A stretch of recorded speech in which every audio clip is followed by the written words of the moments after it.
மீட்பரின் சத்தம். ஏசாயா 35வது அதிகாரம் 10வது வசனம்.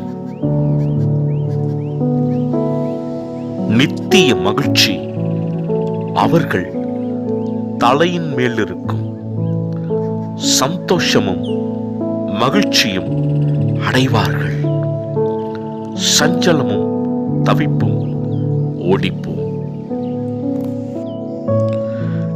கிறிஸ்துவில் மிகவும் பிரியமானவர்களே, கர்த்தரால் மீட்கப்பட்டவர்கள் திரும்பி ஆனந்த களிப்புடன் பாடி சீயோனுக்கு வருவார்கள், அதாவது பரலோகத்துக்கு வருவார்கள். அங்கே நித்திய மகிழ்ச்சி அவர்களுடைய தலையின் மேல் இருக்கும், சந்தோஷமும் மகிழ்ச்சியும் அடைவார்கள்.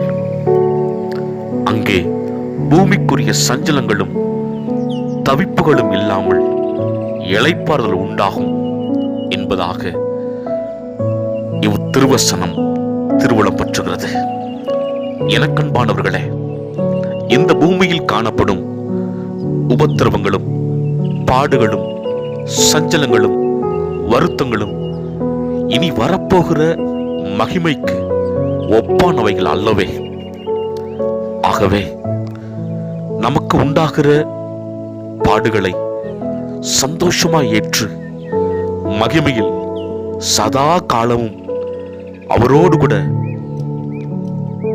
அரசாட்சி புரிந்து அவரோடு கூட ஆளுகை செய்கிறவர்களாய் நாம் தேவனுடைய சமூகத்திலே நிற்க போகிறோம்.